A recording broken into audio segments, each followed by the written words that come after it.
السلام عليكم ورحمة الله وبركاته. الحمد لله نحمده ونستعينه ونستغفره ونعوذ بالله من شرور أنفسنا ومن سيئات أعمالنا. من يهده الله فلا مضل له ومن يضلل فلا هادي له. أشهد أن لا إله إلا الله وحده لا شريك له وأشهد أن محمدا عبده ورسوله. قال الله تعالى في كتابه الكريم: يا أيها الذين آمنوا اتقوا الله حق تقاته ولا تموتن إلا وأنتم مسلمون.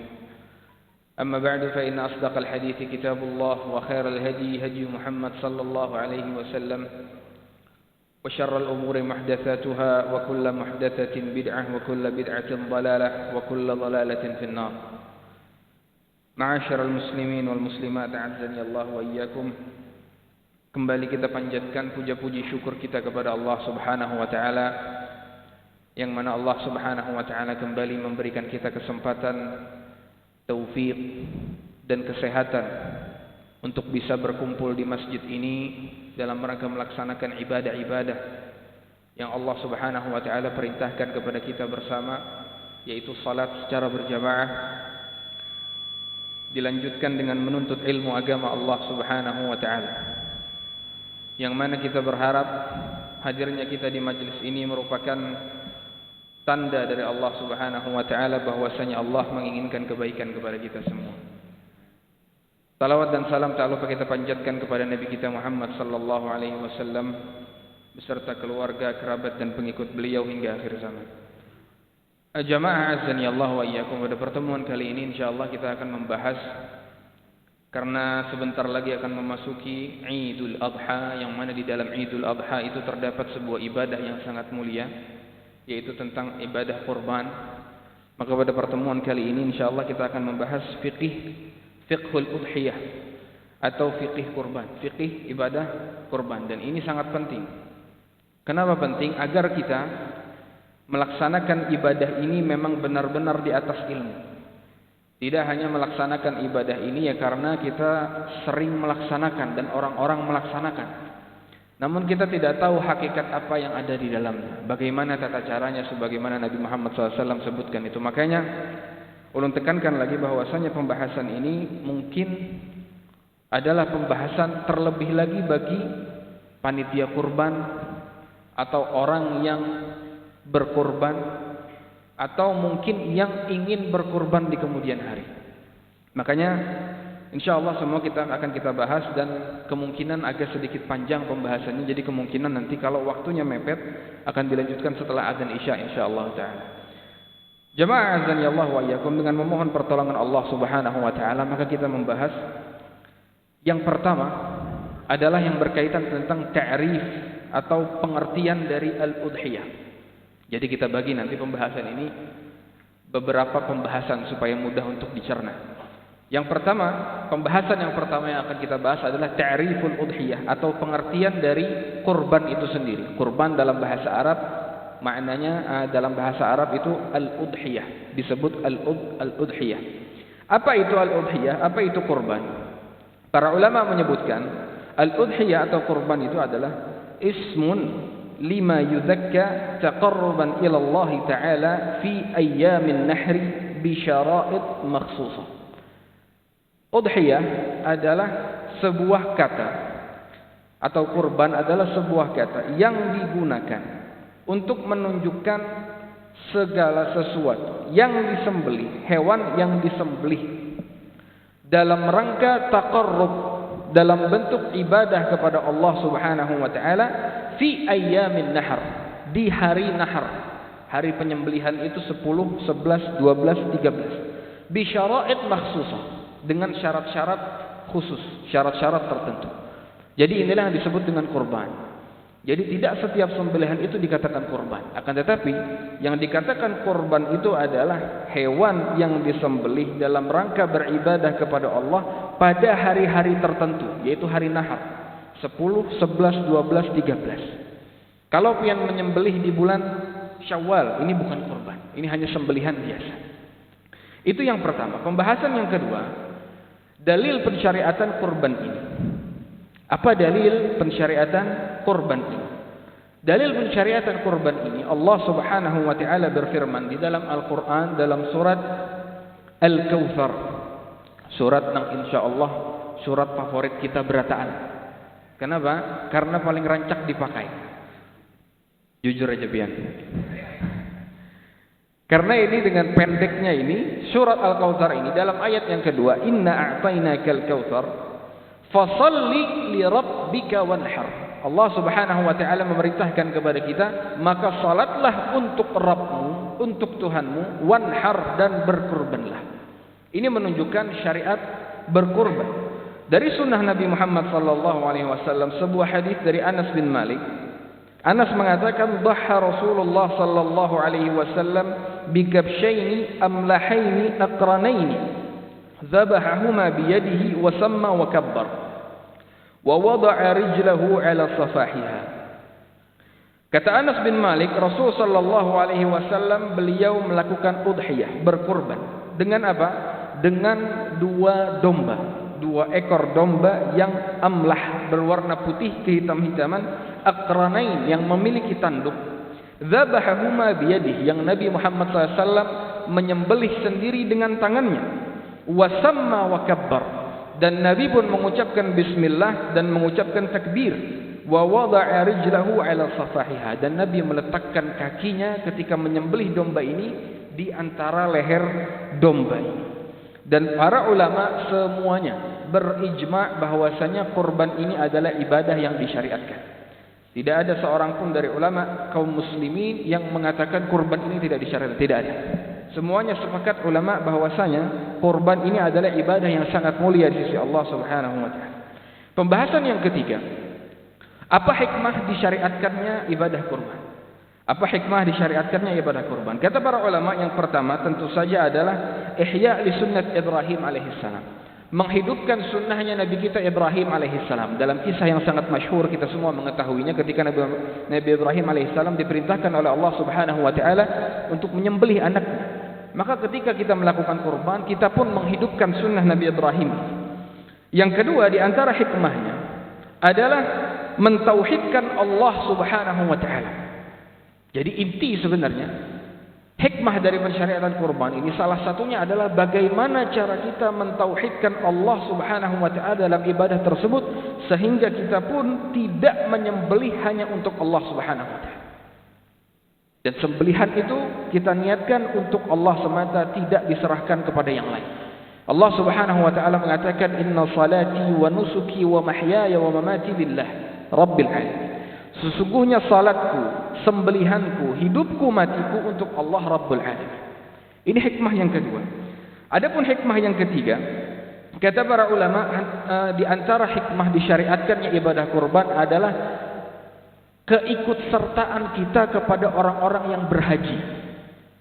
Sebagaimana ibadah haji Allah Subhanahu wa taala syariatkan di hari-hari ini, maka Allah Subhanahu wa taala ingin juga memuliakan bagi orang yang tidak berhaji. Yaitu dengan apa? Dengan diadakannya syariat kurban. Mereka yang berhaji melakukan ibadah, yang tidak berhaji pun Allah syariatkan sebuah ibadah yang mulia, yaitu berkurban. Maka di antara hikmahnya kata para ulama, kita berumpat untuk melakukan ibadah yang mulia.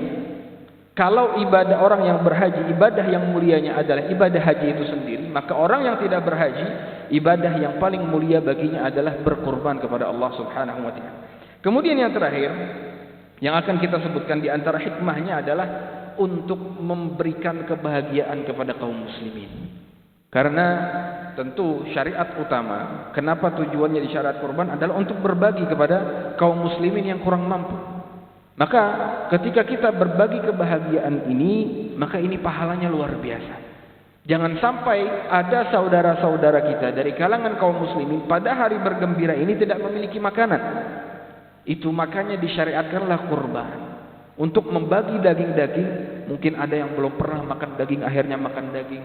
Yang biasanya makan tahu tempe aja akhirnya makan daging. Maka itulah di antara hikmah pensyariatan ibadah kurban ini. Jamaah azani Allah wa iyyakum. Pembahasan yang keempat, apa keutamaan berkurban? Apa keutamaan berkurban? Para ulama sepakat bahwasanya ibadah kurban ini adalah sebuah syiar di antara syiar-syiar Islam yang harus dihidupkan. Artinya kalau ibadah itu berkaitan dengan syiar, berarti ibadah itu harus ditampakkan. Ibadah itu harus diperlihatkan. Maka barang siapa yang berkorban, maka dia telah menghidupkan syiar-syiar Islam ini dan menampakkannya kepada manusia. Itu keutamaan yang pertama. Adapun hadis-hadis yang menunjukkan keutamaan berkorban, di antaranya adalah bahwasanya nanti hewan kurban yang kita sembelih nanti akan datang di hari kiamat. Kemudian juga ada juga hadis yang menyebutkan bahwasanya setiap bulu atau rambut dari hewan kurban itu satu bulunya bernilai satu kebaikan bagi orang yang berkurban. Maka semua hadis yang menunjukkan keutamaan ibadah kurban ini semua hadisnya lemah. Semua hadisnya lemah. Cukuplah bagi kita bahwasanya ini ibadah yang utama di sisi Allah Subhanahu wa taala. Dan para ulama mengatakan, ulama sepakat bahwasanya berkurban itu lebih utama daripada seseorang bersedekah meskipun seharga hewan kurban tadi. Lebih utama orang berkurban. Ketika kita misalnya menukar seekor kambing, kambing larang misalnya sekarang kanlah, anggap harganya 4 juta. Berkurban dengan kambing tersebut, kemudian aku kada hendak berkurban, kambing ngalih dicari. Aku kena menjulung duitnya aja, duitnya aku bagi-bagikan kepada fakir miskin. Aku julung duit 10 juta. Mana yang lebih afdal? Yang lebih afdal itu adalah berkurban. Kenapa? Karena ibadah yang disyariatkan di waktu tertentu, apabila dilakukan di waktu tersebut, maka itulah ibadah yang paling utama. Meskipun nominal pian bersedekah lebih besar daripada harga hewan kurban tadi. Itu makanya Sa'id bin al-Musayyib, salah seorang ulama tabi'in, beliau mengatakan, li an udahhiya syatan ahabbu ilayya min an atasaddaq bi 100 dirham.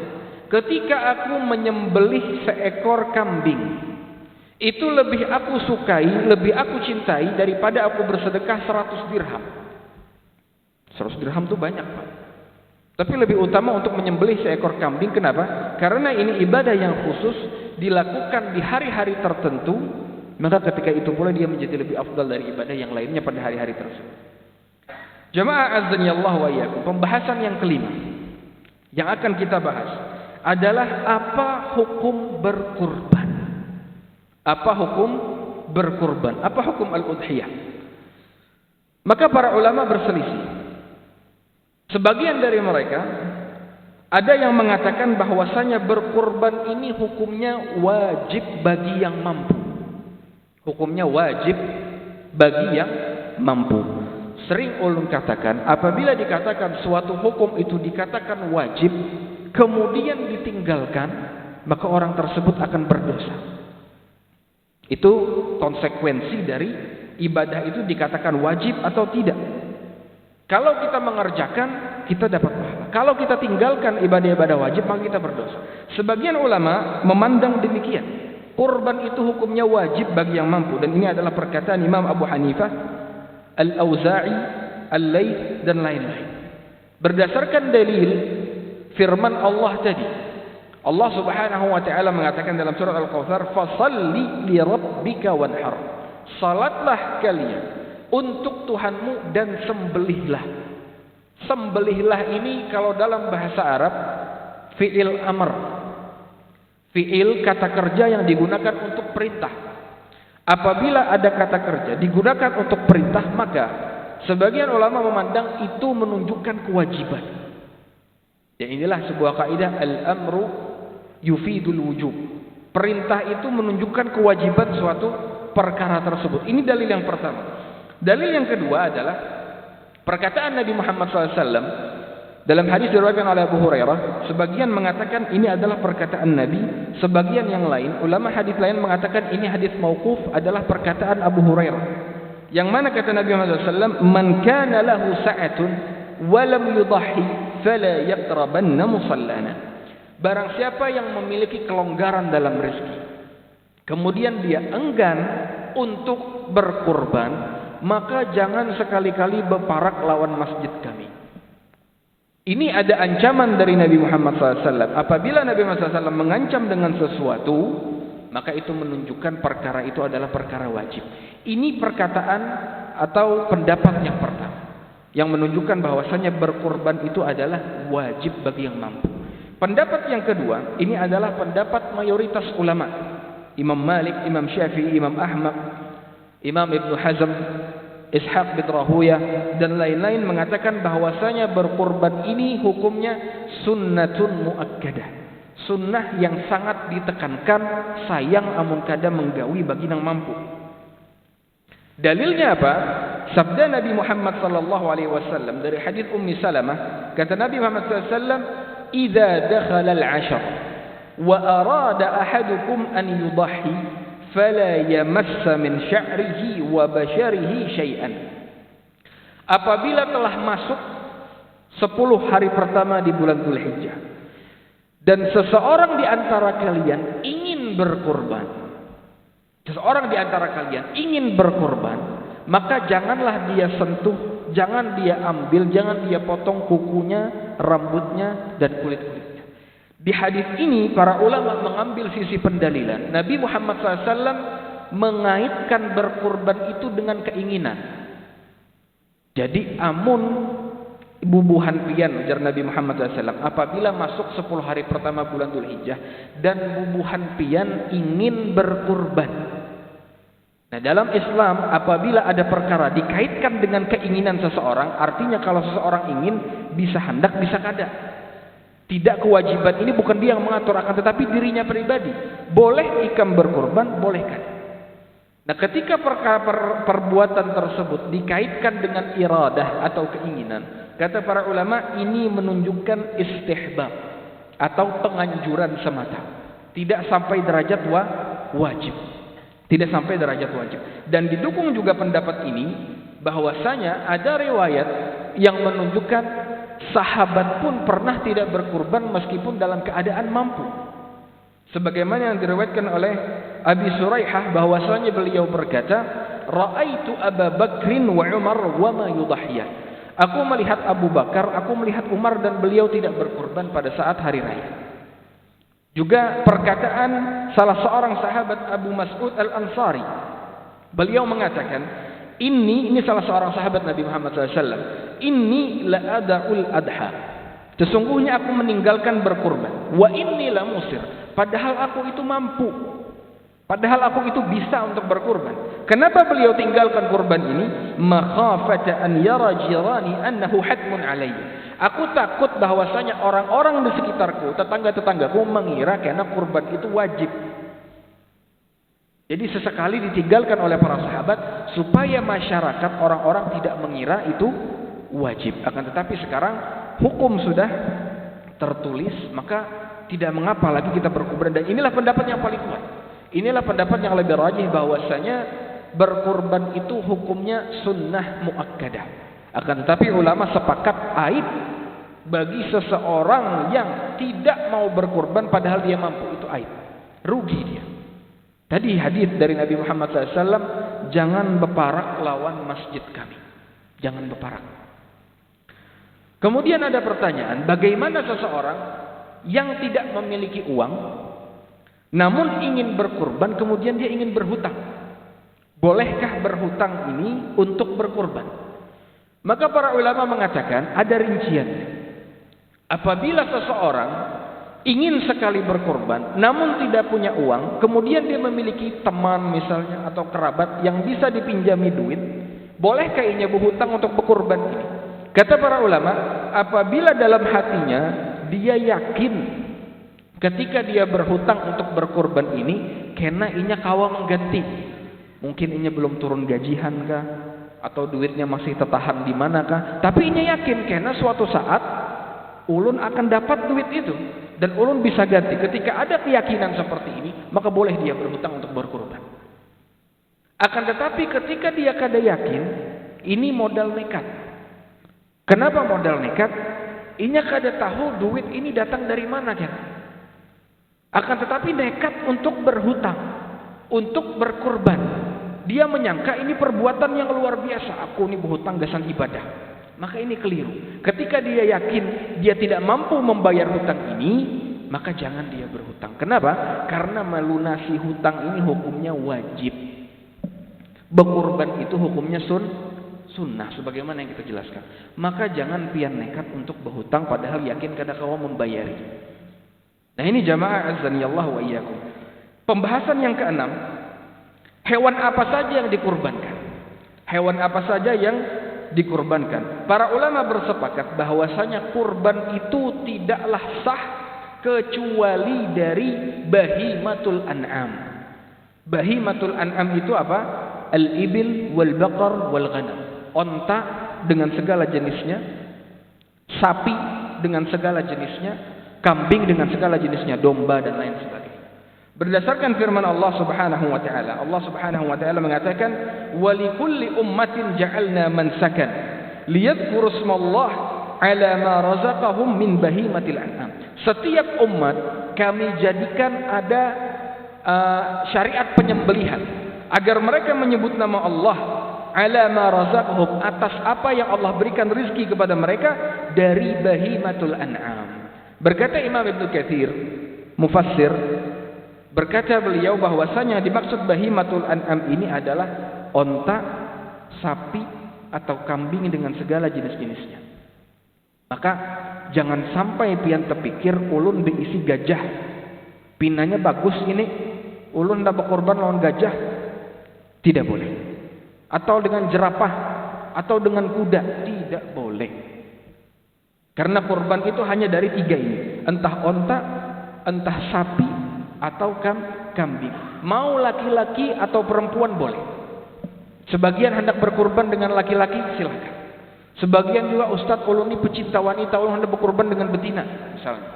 Silakan berkorban dengan betina. Mana yang lebih cocok? Mungkin ada perbedaan harga, kalau nggak ada paham apa biasanya hewan yang betina lebih murah atau banyak pertimbangannya, maka tidak masalah. Jadi tidak harus laki-laki. Tidak harus laki-laki, meskipun sebagian ulama mengatakan yang afdal, lebih utama laki-laki, tapi tidak harus. Tapi tidak harus. Pembahasan yang ketujuh jamaah azanillah wa iyyakum, mana yang lebih afdal? Apakah lebih afdal seseorang berkorban dengan onta, kemudian sapi, kemudian kambing, atau sebaliknya? Lebih afdal berkorban dengan kambing, kemudian sapi, kemudian onta. Ulama juga berbeda pendapat dalam masalah ini. Sebagian ulama, jumhur ulama mengatakan bahwasanya yang lebih afdal itu adalah berkurban dengan unta, kemudian berkurban dengan sapi, kemudian berkurban dengan kambing. Berdasarkan sabda Nabi Muhammad SAW, ketika Nabi Muhammad SAW menyebutkan suatu keutamaan menghadiri salat Jumat lebih utama, kata Nabi, "Man raha fi sa'atil ula faka'annama qarraba badanah, wa man raha fi sa'atil thaniyah faka'annama qarraba baqarah, wa man raha fi sa'atil thalithah faka'annama qarraba kabshan." Ketika salat Jumat, Nabi Muhammad SAW menyebutkan keutamaan ini. Barang siapa yang berangkat di waktu yang awal, waktu yang pertama, seakan-akan dia berkorban dengan onta. Ini paling tinggi. Barang siapa yang berangkat di waktu kedua, maka seakan-akan dia berkorban dengan sapi.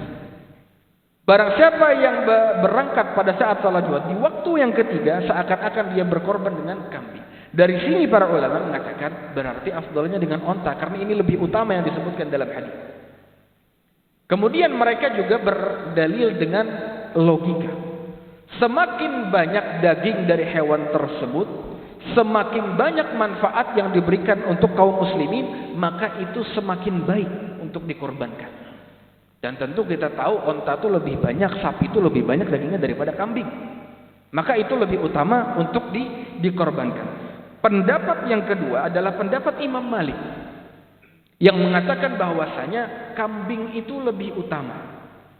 Berdasarkan perbuatan Nabi Muhammad SAW bahwasanya Nabi itu berkorban lawan kambing, lawan domba.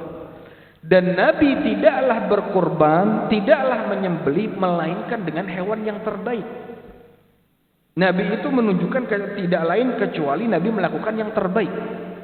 Ini pendapat dari ulama Imam Malik, pendapat yang kedua. Akan tetapi pendapat ini disanggah oleh para ulama bahwasanya perbuatan Nabi tersebut tidaklah menunjukkan keafdaliyahan, keutamaan. Akan tetapi bisa saja Nabi Muhammad SAW ingin menunjukkan kepada umatnya bahwasanya kambing tugim cukup, Ini buat meringankan untuk umat Nabi Muhammad sallallahu alaihi wasallam. Maka wallahu alam, yang lebih rajih adalah pendapat yang mengatakan bahwasanya onta dan sapi itu lebih utama daripada kambing. Kenapa? Karena manfaatnya lebih banyak dari untuk kaum muslimin, dagingnya lebih banyak, dan terlebih lagi sekarang tanyaman dicari sapi. Iyalah amyadul. Kambing ngalih. Wallahu alam. Ini pembahasan yang ketujuh. Pembahasan yang kedelapan, permasalahan al-ishtiraku fil udhiyah, berserikat di dalam kurban. Berserikat di dalam kurban. Maka ketika membahas permasalahan al-ishtirak, para ulama membagi permasalahan berserikat di dalam kurban ini ada dua jenis. Yang pertama adalah berserikat dalam kepemilikan. Berserikat dalam kepemilikan hewan. Maka yang boleh berserikat dalam kepemilikan hewan ini hanyalah onta dan sapi saja, yaitu maksimal 7 orang. Adapun kambing, maka ulama sepakat itu hanya boleh untuk 1 orang dalam kepemilikan. Sebagian ulama ada yang mengatakan onta itu boleh sampai 10 orang. Tapi ini pendapat yang kurang kuat. Yang lebih rajih adalah pendapat yang mengatakan onta dan sapi sama, yaitu maksimal 7 orang. Berdasarkan hadis dari Nabi Muhammad sallallahu alaihi wasallam dari Jabir bin Abdullah. Jabir bin Abdullah mengatakan, "Naharna ma'a Rasulillah sallallahu alaihi wasallam 'amal Hudaybiyah al-budnah an sab'ah wal baqarah an sab'ah." Diriwayatkan oleh Imam Muslim. Kami menyembelih bersama Nabi Muhammad sallallahu alaihi wasallam pada saat tahun Hudaybiyah, perjanjian Hudaybiyah, 1 onta untuk 7 orang dan 1 sapi untuk 7 orang. Ini adalah berserikat dalam kepemilikan. Bentuk berserikat yang kedua adalah berserikat dalam pahala. Kalau berserikat dalam pahala, kata para ulama, ini tidak ada batasannya. Boleh bagi kita untuk mengikut sertakan siapapun yang kita inginkan dalam pahala hewan kurban yang kita sembelih. Maka ini boleh. Berdasarkan sabda Nabi Muhammad SAW tadi, praktek Nabi Muhammad SAW ketika beliau menyembelih, beliau ucapkan Bismillah, Allahumma taqabbal min Muhammad wa min ali Muhammad wa min ummati Muhammad. Ya Allah, terimalah hewan ini dari Muhammad, dari keluarga Muhammad, dan dari umat Nabi Muhammad. Dalam riwayat lain Nabi Muhammad SAW menyebutkan beliau menyembelih 2 ekor domba. Domba yang pertama untuk beliau dan keluarga beliau. Domba yang kedua amman lam yudahi min ummati, bagi siapa yang belum berkurban dari golongan umatku. Hadis diriwayatkan oleh Imam Ahmad. Dari sini ulama mengatakan bahwasanya berserikat dalam pahala itu boleh sampai berapapun, tidak ada batasan. Terlebih lagi untuk keluarga Ahlul Bait, keluarga orang-orang yang tinggal serumah dengan kita, yang kita masih menafkahi mereka, maka afdalnya kita berkurban dengan 1 kambing atau 1 bagian dari sapi atau onta, maka kita ikut sertakan pahala semuanya. Berapa banyak terserah.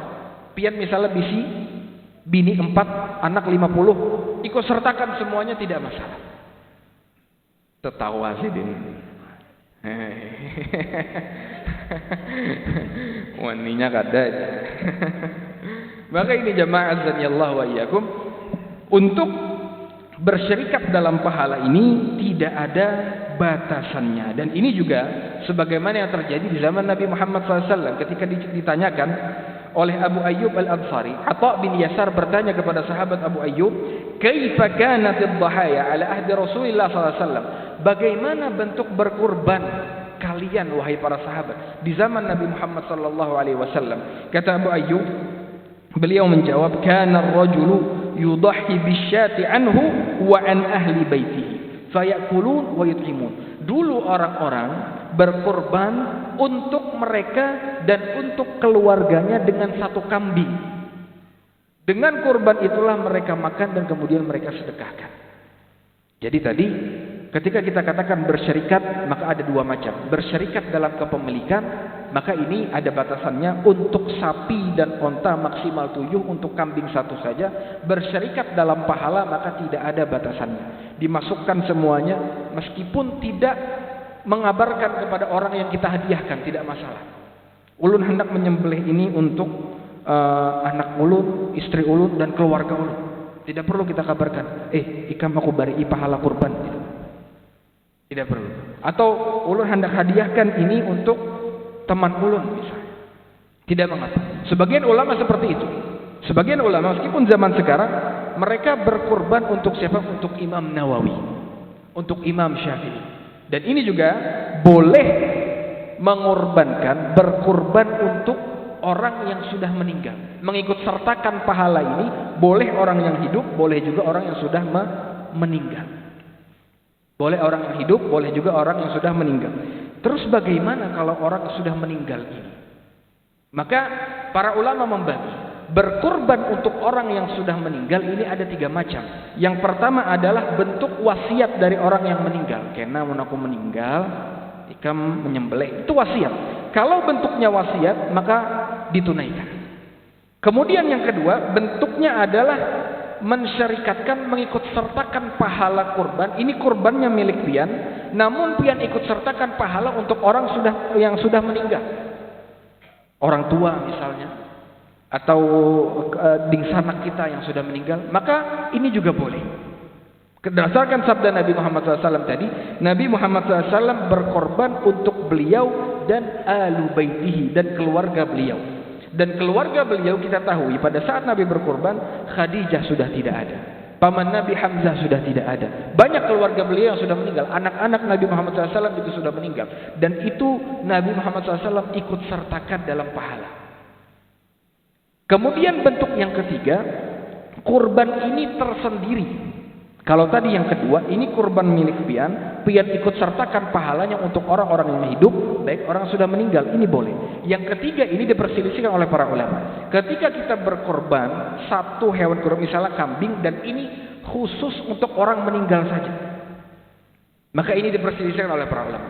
Sebagian mengatakan boleh, sebagian mengatakan ini tidak ada tuntunan dari Nabi Muhammad SAW. Kenapa demikian? Karena Nabi Muhammad SAW tidak pernah mengerjakannya. Padahal banyak keluarga Nabi, kerabat Nabi yang meninggal, kerabatnya para sahabat, keluarganya para sahabat yang meninggal. Namun tidak ada satu riwayat pun yang mengatakan bahwasanya mereka secara khusus berkurban untuk si mayit. Akan tetapi kalau dikatakan boleh apa tidak Ustaz? Boleh. Namun menyelisihi yang lebih utama. Bisa difahami balah? Ini permasalahan. Kemudian misalnya ada seseorang yang ingin berkurban tapi duit kada cukup. Karena misalnya kambing larang. Harga kambing misalnya 4 juta, ulun berisi duit hanya 2 juta saja. Kayak apa ini? Apakah ulun kada usah berkorban, beranayan saja? Atau ulun boleh minta patungan dengan yang lain, dengan teman misalnya, dengan saudara kita.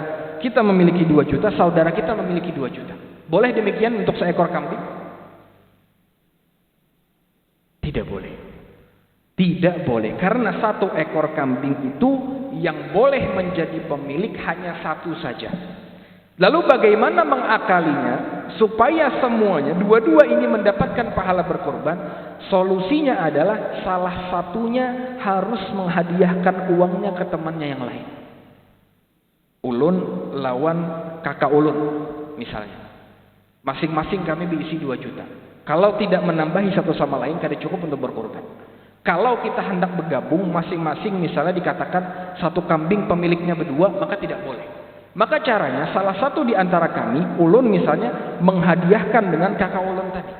Ini sudah duitnya gasan ikam tukarkan kurbannya, dan kurbannya itu menjadi milik ikam.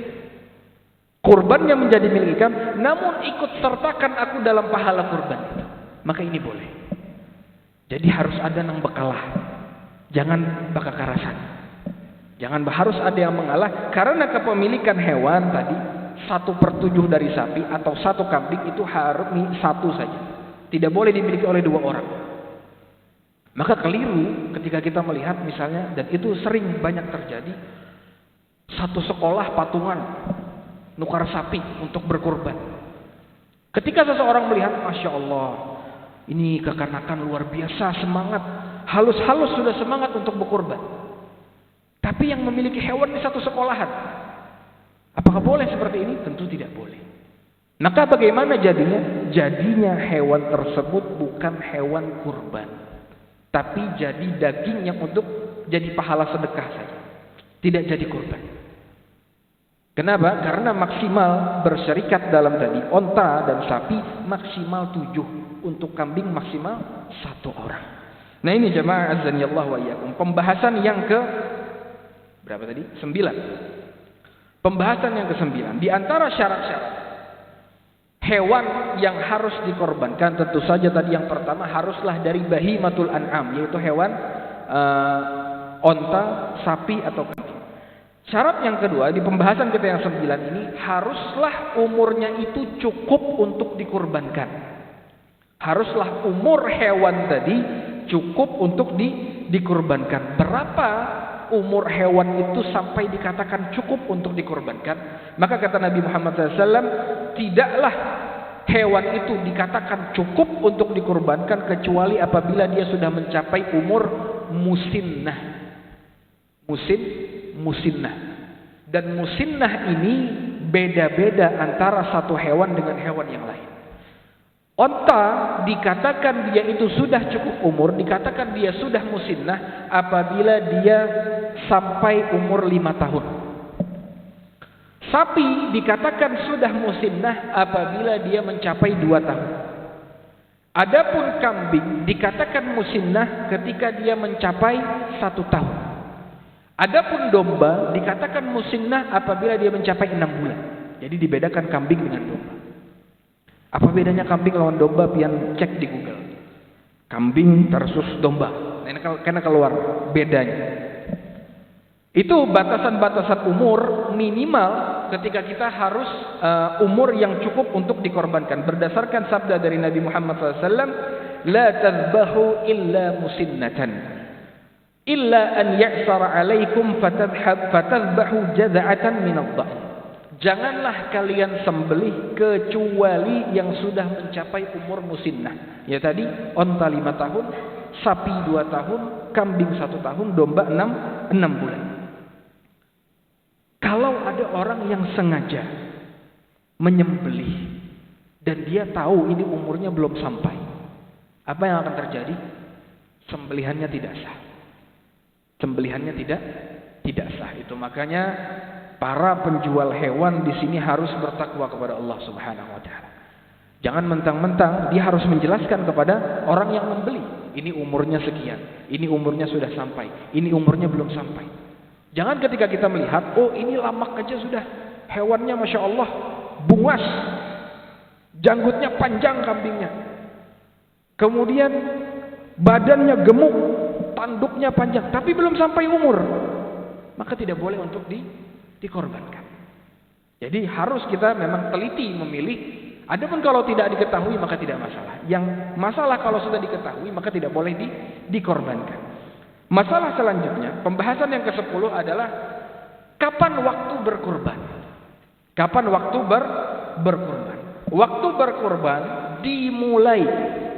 Waktu berkurban itu dimulai pada tanggal 10 Dzulhijjah setelah salat Id. Pada tanggal 10 Dzulhijjah setelah salat Id. Maka kalau ada yang menyembelih sebelum salat Id, ulun hendak lakas. Jadi kena ulun kawa menggani di masjid misalnya. Jadi kena ulun kawa beelangan misalnya. Jadi ulun sembelih aja dulu, imbah sembahyang subuh sembelih, tuntung sudah selesai. Maka ini sembelihannya tidak sah. Kenapa? Karena batasan waktu dibolehkan untuk menyembelih setelah salat Id berdasarkan sabda Nabi Muhammad SAW, "Man dzabaha qabla an yusalli falyu'id makanaha ukhra." Hadis diriwayatkan oleh Imam Hakim. Barang siapa yang menyembelih sebelum salat Id, maka hendaklah dia ulangi sembelihannya. Kada sah sembelihannya. Juga hadis dari Barra bin Azib, beliau mengatakan, "Inna awwalu ma nabda bihi min yaumina hadza an nusalli." Yang pertama kali kita mulai, kata Nabi Muhammad SAW, pada hari ini tanggal 10 Dzulhijjah itu yang kita awali dulu hari ini adalah dengan salat Id.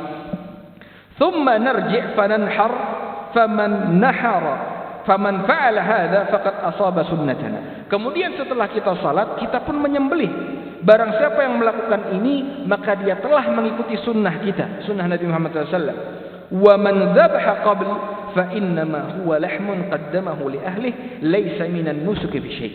Barang siapa yang menyembelih sebelum salat Id, maka itu hanya daging biasa yang dia berikan untuk keluarganya, tidak ada sedikit pun pahala kurbannya. Jadi jangan pian terlalu semangat. Jangan terlalu semangat ketika anak menyembelih, wah ini makin songsong, ini makin afdal. Tidak. Ada batasan waktunya. Yang jadi permasalahan, setelah salat Id, salat mana yang menjadi patokan? Ada di sini imamnya lambat, di sana imamnya laju, di sana lagi sudah selesai, di sini belum selesai. Maka salat mana yang menjadi patokan? Kata para ulama, yang menjadi patokan salat di mana saja yang sudah selesai, maka sudah boleh kita menyembelih. Meskipun nang parak wadah kita belum tentu. Yang di parak wadah kita membaca Al-Baqarah lawan Ali Imran misalnya, maka zuhur hanya tuntung ya pian menyembelih.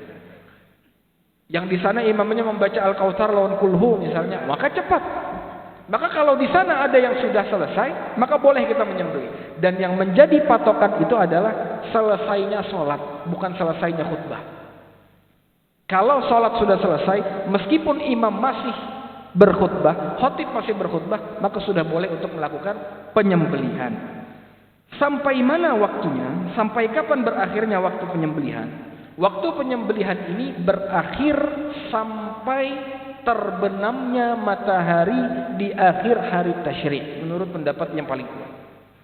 Sampai terbenamnya matahari di akhir hari tasyrik, yaitu hari ke-13 Zulhijjah. Kalau sudah matahari terbenam, maka tidak ada lagi penyembelihan. Kalau ada yang menyembelih setelah itu, maka itu bukan kurban lagi jatuhnya. Jatuhnya sedekah biasa saja.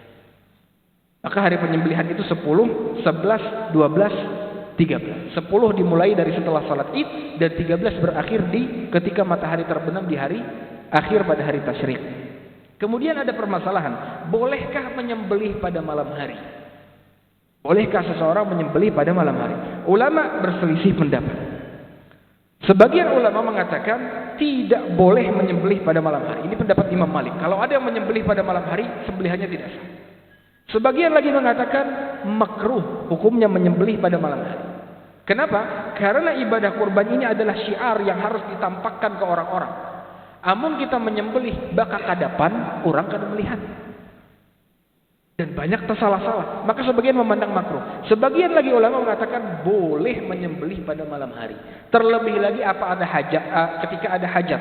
Ketika ada keperluan, misalnya yang berkorban misalnya sapinya 200 ekor. Maka amun kada siang malam menyembelih bila tuntung. Maka yang lebih kuat adalah pendapat yang mengatakan boleh menyembelih pada malam hari, terlebih lagi apabila ada hajat di situ. Ini permasalahan yang ke-10.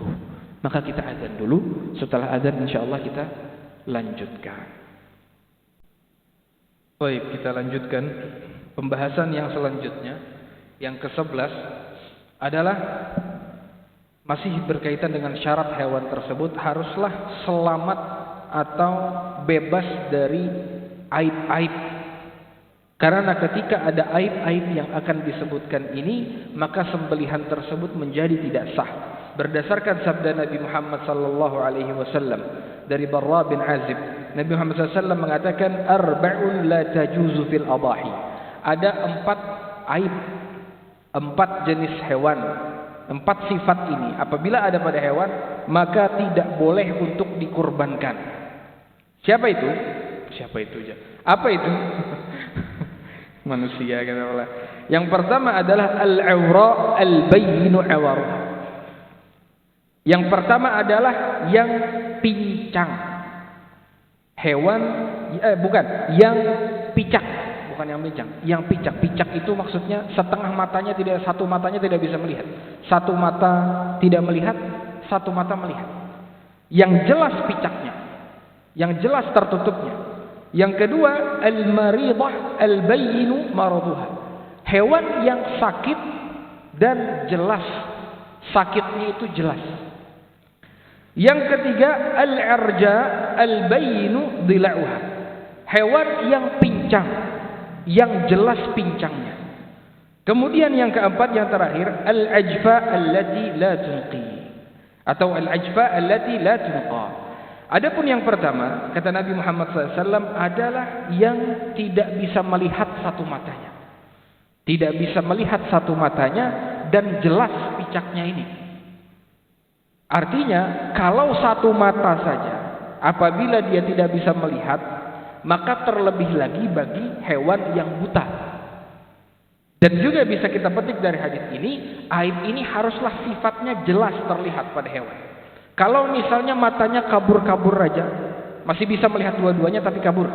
Atau misalnya matanya misalnya ada bertumpuk sesuatu lah, misalnya ada tumbuh daging di matanya, tapi masih bisa melihat, maka ini masih dimaafkan dan boleh untuk dikorbankan. Yang kedua, al-maridah al-bayyinu maraduha, yaitu hewan yang memiliki penyakit yang jelas penyakitnya sampai mengurangi dagingnya. Jadi kurus hewan tersebut karena penyakit ini.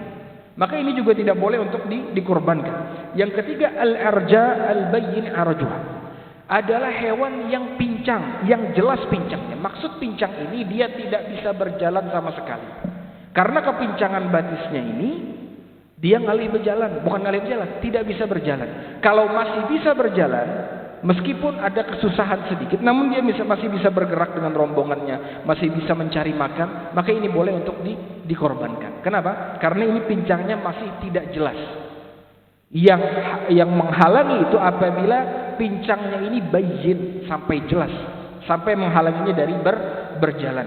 Yang keempat, al-ajfa allati la tunqa, yaitu hewan yang tidak ada sumsum tulang belakangnya, artinya kurus banar.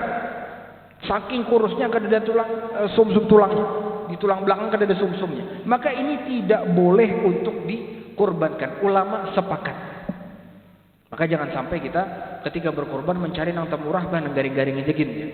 Supaya murah, jangan. Ada kriterianya supaya hewan itu sah untuk dikorbankan. Ada beberapa aib yang para ulama berselisih. Apakah hewan ini boleh apa tidak? Di antaranya adalah yang terputus kupingnya. Para ulama mengatakan, apabila sebagian mengatakan amun kupingnya ini pagat berataan, maka kada boleh. Sebagian lagi mengatakan amun masih ada setengah, maka boleh. Ini diperselisihkan. Kemudian juga diperselisihkan adalah yang patah tanduknya. Yang juga diperselisihkan adalah yang misalnya giginya ompong misalnya, jadi kada bungas karena ompong ini. Atau yang misalnya ekornya terputus, ini diperselisihkan oleh para ulama. Akan tetapi yang lebih kuat bahwasanya hewan-hewan ini masih boleh untuk dikorbankan, akan tetapi makruh.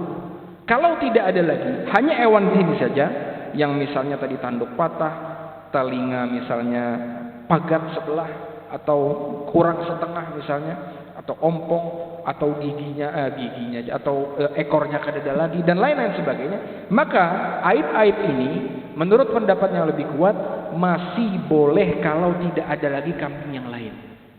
Masih boleh kalau tidak ada lagi kambing yang lain. Dan berusaha kita mencari yang lebih baik. Jangan mencari yang harganya murah saja. Mencari yang lebih baik. Kenapa? Kata para ulama, ini aib-aib tadi yang diperselisihkan, ini tidak berpengaruh kepada nyamannya daging atau tidak. Gigi ompong ada pengaruh lawan daging. Apalagi pengaruh lagi gigi ompong lawan daging. Pengaruh serta yang alihnya mengunyah makan ya, misalnya. Tanduk ada pengaruh lawan daging. Telinga ada pengaruh lawan daging. Ekor tidak pengaruh lawan daging. Adapun yang aib-aib yang pertama disebutkan dalam hadis itu berpengaruh. Ketika dia matanya bermasalah, dia akan susah mencari makan. Ketika dia pincang, dia akan susah mencari makan. Itu berpengaruh dengan kesehatan hewan tersebut, keenakan daging itu. Adapun tadi aib-aib yang diperselisihkan, maka itu diperbolehkan kalau tidak ada lagi. Kalau ada jangan dipakai. Kalau ada yang lain jangan dipakai. Nah ini jamaah azanillahu wa iyyakum. Kemudian permasalahan yang ke-12, disunnahkan untuk mencari hewan yang terbaik. Disunnahkan mencari hewan yang terbaik, yang gemuk, yang lamak, yang bungas. Itu makanya kata para ulama, semakin bagus hewan tersebut, semakin mahal harganya, semakin besar pula pahala yang akan didapat oleh orang yang berkorban. Kenapa demikian? Allah Subhanahu wa taala mengatakan, "Wa may yu'azzim sya'airallah fa innaha min taqwal qulub." Barang siapa yang mengagungkan syiar-syiar Allah, itulah di antara bentuk ketakwaan hati. Kata Imam Ibnu Katsir menukilkan perkataan Ibnu Abbas, di antara makna pengagungan terhadap syiar Allah di dalam berkurban adalah istismanuha wastihsanuha, menggemukkan hewan dan memperbagus hewan. Dipilih yang baik-baik, dipilih yang lama-lama. Itu. Dan itu dipraktikkan oleh para sahabat. Kata Umamah bin Sahal, dia mengatakan, "Kunna nusamminul udhiyata bil Madinah wa kana al muslimun yusamminun." Kami ketika di Madinah, biasanya kami menggemukkan hewan kurban kami. Dan kaum muslimin pun ikut menggemukkan hewan kurbannya. Maka semakin lama, semakin banyak dagingnya, maka itu lebih bagus untuk dikorbankan. Limosin misalnya. Kalau memiliki harta, dan itu pun pasti pahalanya lebih besar di sisi Allah. Namun juga perlu diingatkan, semakin besar hewan kurban kita, itu semakin rentan untuk dimasuki riya. Maka ini hati yang harus dijaga. Jangan hendak dilihat orang, ingin dipuji orang karena sapinya paling besar misalnya. Maka kalau bisa kita menjaga hati kita, maka silakan berkorban dengan yang paling afdal. Kemudian permasalahan yang ke-13, disunnahkan seseorang itu menyembelih sendiri hewan kurbannya. Disunnahkan seseorang menyembelih sendiri hewan kurbannya. Kalau dia tidak mampu untuk menyembelih, maka boleh diwakilkan kepada orang lain. Boleh diwakilkan kepada orang lain, dan dia disunnahkan untuk menghadiri penyembelihan. Disunnahkan untuk menghadiri penyembelihan hewan kurbannya. Misalnya kurban pian, misalnya sapi kelima. Maka sapi kelima itu pian sunnah untuk menyaksikan. Sapi yang lain tidak. Sapi yang ada pian berkurban itu disunnahkan untuk disaksikan. Berdasarkan sabda Nabi Muhammad SAW kepada Fatimah, "Ya Fatimah, qumi ila udhiyatiki fashhadiha." Wahai Fatimah, lihatlah hewan kurbanmu ini ketika akan disembelih. Ini sunnah. Permasalahan selanjutnya yang ke-14, apa yang diucapkan ketika menyembelih? Apa yang diucapkan ketika menyembelih? Maka ulama mengatakan, di antara doa yang yang disunnahkan atau dianjurkan untuk diucapkan ada 3. Yang pertama adalah Bismillah. Yang kedua adalah takbir. Yang ketiga adalah doa permohonan dikabulkan. Allahumma hadza minka wa laka, Allahumma fataqabbal minna. Ingat, yang pertama bismillah, yang kedua takbir, Allahu akbar, dan yang ketiga adalah doa. Allahumma hadza minka wa laka, ya Allah ini darimu dan untukmu. Ya Allah terimalah kurbanku. Kemudian disebutkan, kalau mau disebutkan namanya silakan, dan nama-nama orang yang berkurban fulan silakan. Doa-doa ini, ucapan-ucapan ini semuanya sunnah untuk diucapkan kecuali bismillah. Kecuali bismillah. Jumhur ulama mengatakan bahwasanya bismillah ini hukumnya wajib. Bismillah hukumnya wajib untuk diucapkan. Berdasarkan firman Allah Subhanahu wa taala, "Wala ta'kulu mimma lam yuzkar ismullahi alaihi innahu lafisq." Jangan kalian makan apapun hewannya yang disembelih yang tidak diucapkan nama Allah di dalamnya. Itu adalah kefasikan. Jadi wajib untuk menyebut nama Allah, kecuali orang yang lupa, maka tidak wajib baginya, atau orang yang bisu misalnya. Orang yang tidak bisa berbicara. Maka ini gugur kewajiban untuk mengucapkan bismillah, dan ucapan dan sembelihannya pun halal untuk dimakan. Imam Syafi'i mengatakan menyebut bismillah ketika menyembelih ini hukumnya sunnah. Beliau juga berdalil dari Al-Quran. Sabda firman Allah Subhanahu wa taala, "Wa ta'amul ladzina utul kitaba halal lakum." Dan sembelihan ahlul kitab, Yahudi dan Nasrani, itu halal bagi kalian. Kata Imam Syafi'i, dan Yahudi dan Nasrani ketika menyembelih itu tidak mengucapkan bismillah, tidak menyebut nama Allah. Namun Allah Subhanahu wa taala halalkan dagingnya, halalkan sembelihannya di dalam Al-Qur'an. Akan tetapi untuk kehati-hatian, jangan kada ingat dibaca bismillah, terlebih lagi dengan sengaja. Keluar kita dari perselisihan ulama. Jadi tadi yang diucapkan bismillah, kemudian takbir, kemudian doa Allahumma hadza minka walaka, Allahumma tataqabbal minna, Allahumma, dan lain sebagainya. Kemudian jamaah azani Allah wa iyyakum, permasalahan selanjutnya juga masih berkaitan dengan adab dalam menyembelih adalah berbuat baik kepada hewan sembelihan. Berbuat baik kepada hewan sembelihan, berbuat ihsan. Dan bagaimana bentuk ihsan kepada hewan sembelihan? Kata Nabi Muhammad SAW, Innallaha katabal ihsana fi kulli syai. Allah Subhanahu wa taala wajibkan untuk berbuat baik kepada segala sesuatu. Kemudian kata beliau, fa idza qataltum fa ahsinul qitlah. Apabila kalian hendak membunuh, maka perbaiki cara membunuhnya. Bagusilah cara membunuhnya, jangan kasar-kasar. Wa idza dzabhtum fa ahsinudz dzibha.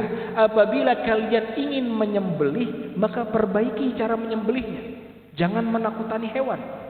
Kemudian kata Nabi, wal yuhid ahadukum syafratahu wal yurih dzabihatahu. Hendaklah kalian tajamkan pisaunya dan kalian istirahatkan hewan kalian. Karena amun pisau itu tumpul, itu menyiksa hewan.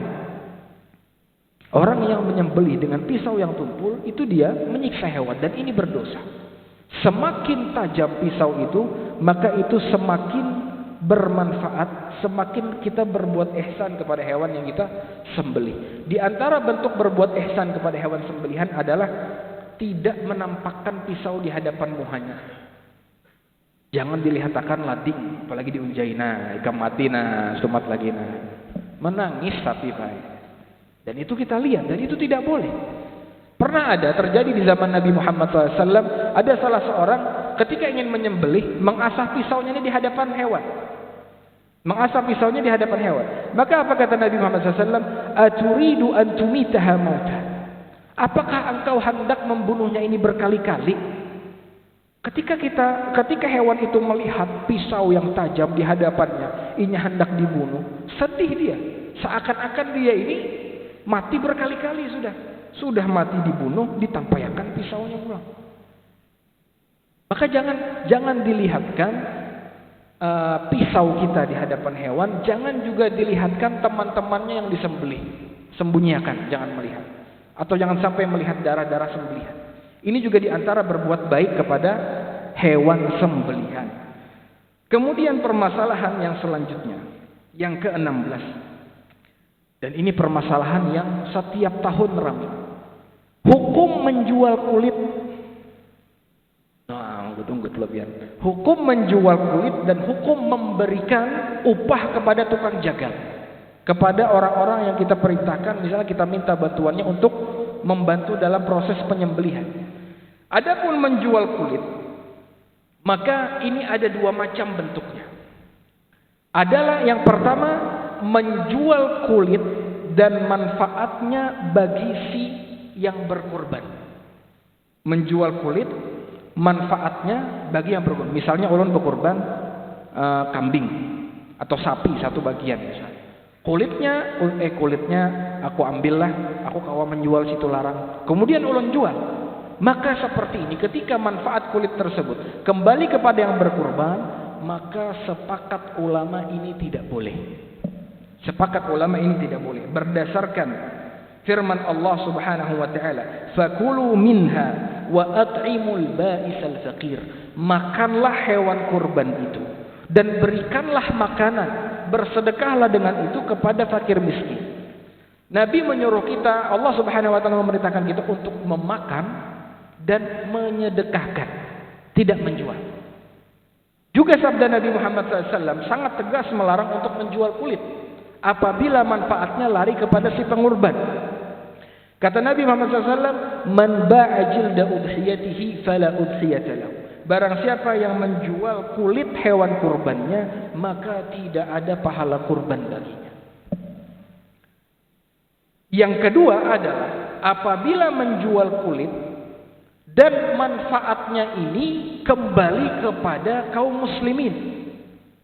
Menjual kulit namun manfaatnya, yakni hasil penjualannya, uang yang dia dapat kembali dia sedekahkan kepada fakir miskin. Maka permasalahan ini ulama khilaf. Al-Imam Abu Hanifah membolehkan perkara ini. Imam Abu Hanifah membolehkan perkara ini berdasarkan riwayat dari Ibnu Umar melakukan demikian. Jumhur ulama, Imam Malik, Imam Syafi'i, Imam Ahmad melarang menjual kulit meskipun dalam bentuk seperti ini. Meskipun manfaatnya kembali kepada fakir miskin, tetap tidak boleh. Kenapa demikian? Karena Nabi Muhammad SAW memerintahkan kepada kita, dalam hadis nanti akan disebutkan, hadis Ali bin Abi Thalib, memerintahkan untuk membagikan hewan kurban itu semuanya. Jangan dimanfaatkan, jangan dijual. Berdasarkan hadis dari Ali bin Abi Thalib, amarani Rasulullah sallallahu alaihi wasallam an aquma ala bunnihi wa an atasaddaqa bilahmiha wa juludiha wa ajillatiha. Rasul sallallahu alaihi wasallam memerintahkan kepadaku untuk menangani proses penyembelihan onta Nabi Muhammad SAW dan memerintahkanku untuk membagikan hasil sembelihan tadi dari dagingnya, dari kulit-kulitnya, dari kulit punggung belakang onta tadi, semuanya tidak ada dijual, tidak ada dikemanakan. Wa an la u'til jazzara minha. Dan aku diperintahkan oleh Nabi untuk tidak memberikan tukang jagal sedikit pun dari hasil hewan kurban. Lalu amun kita memakai jasa jagal misalnya, atau meminta jasa orang lain, bagaimana kita memberikan upahnya? Kata Ali bin Abi Thalib, nahnu nu'tihi min indina. Kami berikan mereka upah dari kantong kami sendiri. Maka ini perlu kita perhatikan.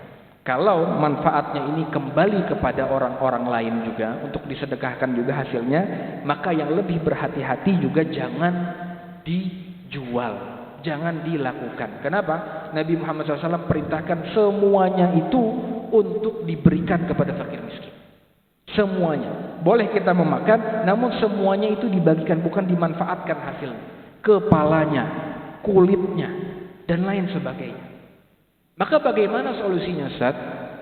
Biasanya kulit ini sering terbengkalai. Kalau kita memberi orang kulit, orang ngalih hendak menerima kayak apa? Kulit ini kesan aku apa hendak diolah hambal kali? Atau mau diapakan kulit ini? Maka solusinya kata para ulama, boleh panitia kurban itu menjadi wakil bagi orang yang kita berikan kulit untuk menjualnya. Misal panitia kurban misalnya sudah mengolah list siapa ya kena yang berhak mendapatkan kulit, si fulan, si fulan, si fulan, atau dikirimkan ke panti asuhan fulan, panti asuhan ini, panti asuhan itu. Nanti kulit ini diberikan ke panti asuhan. Sudah ada listnya misalnya. Jadi tujuannya nanti rencananya ketika sudah disembelih kulitnya untuk itu, untuk panti asuhan ini, untuk orang ini, untuk orang itu. Maka ketika kita sudah menentukan, bisa kita hubungi orangnya. Ini nanti kulitnya kesan pian. Apakah nanti pian mau menjual sendiri? Apakah mau pian jual atau pian manfaatkan? Terserah pian.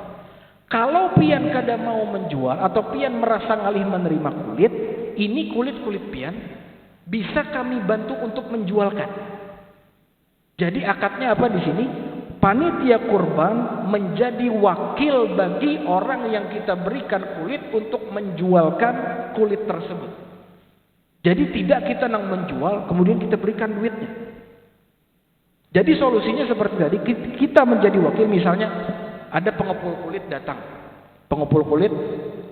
kita kada boleh langsung menjual ke pengepul kemudian hasilnya kita berikan kepada fakir miskin.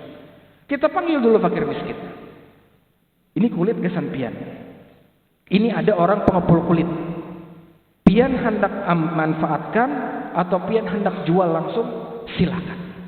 Atau misalnya pengepul kulitnya kada, kami tahu di sana ada orang yang menjual kulit. Bisa kami bantu pian untuk menjualkan kulit pian. Maka caranya seperti itu, panitia kurban menjadi wakil bagi orang yang diberikan kulit tadi untuk menjualnya kalau inya tidak mau memanfaatkan kulit tersebut. Insyaallah jelas walah. Jelaslah, ini solusinya bagi permasalahan kulit. Kemudian tadi tukang jagal tidak boleh sedikit pun diberi dari hasil kurban. Misalnya kena ikam kepalanya digasan orang tukang jagal misalnya. Ini juga tidak boleh. Harus dikeluarkan dari operasional masjid atau dari kurban tadi dilebihi sedikit. Misalnya kurban untuk sapinya 2.800.000, ditambahi 100.000 misalnya. Untuk apa? Operasional, memberi orang, memberi ini, memberi, dan itu dijelaskan kepada orang yang berkurban. Panitia kurban harus menjelaskan, karena itu adalah amanah. Nanti uang lebihannya kami gunakan untuk ini dan ini. Maka dari sinilah kita memberi orang tukang jagal tadi. Jangan dari hasil kurban. Misalnya kena menikah menyembelihkan ada berapa? Ada 10 ikung, seikung 2 kilo, kesan tukang jagal. Maka ini tidak boleh. Tidak boleh. Nah ini jamaah azani Allah wa iyyakum. Kemudian yang terakhir, apa yang dilarang bagi orang yang berkorban? Bagi orang yang berkorban, dan insya Allah malam ini sudah masuk ke 1 Dzulhijjah, dilarang baginya bagi orang yang berniat untuk berkorban atau sudah berkorban, dilarang untuk memotong kukunya, memotong rambutnya, memotong kulitnya. Mengambil sedikit dari itu tidak boleh. Kata Nabi Muhammad SAW, "Idza dakhalatil 'ashr wa arada ahadukum an yudahhi, fala yamassa min sya'rihi wa basharihi syai'an." Apabila sudah masuk 10 hari pertama di bulan Dzulhijjah, misalnya malamnya ini sudah masuk, wa arada ahadukum an yudahhi, seseorang di antara kalian ingin berkorban, maka jangan sentuh, jangan cabut, jangan ambil rambutnya, jangan dipotong rambutnya, jangan dipotong kukunya, jangan dipotong kulitnya. Dan zahir ini, hadis Nabi Muhammad SAW ini untuk menunjukkan larangan dan keharaman perbuatan tersebut. Jadi bagi siapa yang dengan sengaja ketika dia berniat berkurban, dia tahu dia berkurban, kemudian sengaja memotong rambutnya, sengaja memotong kukunya, maka orang ini berdosa. Maka orang ini berdosa. Kapan mulai larangan ini? Mulai larangan ini apabila sudah ada terbetik dalam hati kita niat untuk berkurban. Meskipun kita belum menjulung duitnya. Misal, karena aku hendak niat berkurban. Niat itu sudah ada dalam hati kita. Maka ketika masuk 10 pertama 1 Dzulhijjah, itu larangan mencabut, memotong rambut, kada boleh memotong rambut, kada boleh memotong kuku, sudah berlaku. Itu sudah berlaku. Meskipun kita belum menjulung duit ke panitia kurban misalnya, tapi yang dianggap ini adalah niat masing-masing. Atau misalnya tadinya belum ada niat. Tadinya belum ada niat, ketika masuk 5 Dzulhijjah, imannya naik. Ketika mendengar ceramah misalnya motivasi kurban, wah aku berkorban aja. Maka dia niatkan untuk berkorban di tanggal 5 Dzulhijjah. Maka dari awal dia niatkan, dia harus menahan memotong rambutnya, memotong kukunya. Jadi bila ia meniatkan. Dan larangan ini bagi orang yang berkurban dan pemilik hewan kurban, bukan orang yang diikut sertakan dalam pahala. Misalnya pian berkurban dengan 1 ekor kambing, pian niatkan dalam 1 kambing ini keluarga pian, istri pian, anak pian mengikut serta dalam pahala, mendapat pahala dari kurban ini. Maka siapa yang dilarang untuk memotong, dilarang memotong kuku, dilarang memotong rambut dan lain sebagainya? Yang dilarang adalah pemilik hewan tersebut, yaitu pian. Adapun orang yang diikut sertakan dalam pahala, maka bolehnya memotong rambut, memotong kuku dan lain sebagainya. Nah ini jamaah azani Allah wa iyyakum. Pembahasan yang terakhir adalah menggabungkan niat antara kurban dengan akikah. Ini permasalahan yang masyhur, khilaf di antara para ulama, sebagian membolehkan, sebagian tidak. Namun yang lebih kehati-hatian adalah jangan digabung. Kenapa? Karena ini adalah 2 ibadah yang berbeda dan tidak bisa masuk satu sama lain. Jadi akikah sendiri, kurban sendiri. Kalau hari ini tidak mampu untuk kurban, maka akikah saja dulu. Kurban ini bisa tahun kira, tidak masalah. Toh kurban ini hanya bagi yang mampu saja. Kalau misalnya kita kira-kira mampu kena, kita misalnya bulan kena ada duit lagi misalnya, maka utamakan kurban dulu, nanti bulan depan baru kita susul dengan akikah. Karena kurban waktunya hanya waktu-waktu terbatas, 4 hari saja, sedangkan akikah bisa kena-kena. Nah ini jamaah azanillah wa yakum, di antara fikih ringkas lagi, kelawasannya kira-kira dalam ibadah kurban. Mudah-mudahan bisa dimengerti dan bermanfaat bagi kita semua. Salah dan khilafnya ulun minta maaf. Dan biasanya perkara-perkara seperti ini banyak akan datang menimbulkan pertanyaan-pertanyaan. Maka kalau hendak bertanya, insya Allah nanti habis sholat isya, silahkan, jangan sekarang karena sudah kelawasan kita lupakan di sini. Hadan Allah wa iyyakum ajma'in. Subhanakallahumma wa bihamdik, asyhadu an la ilaha illa anta, astaghfiruka wa atubu ilaik. Assalamualaikum warahmatullahi wabarakatuh.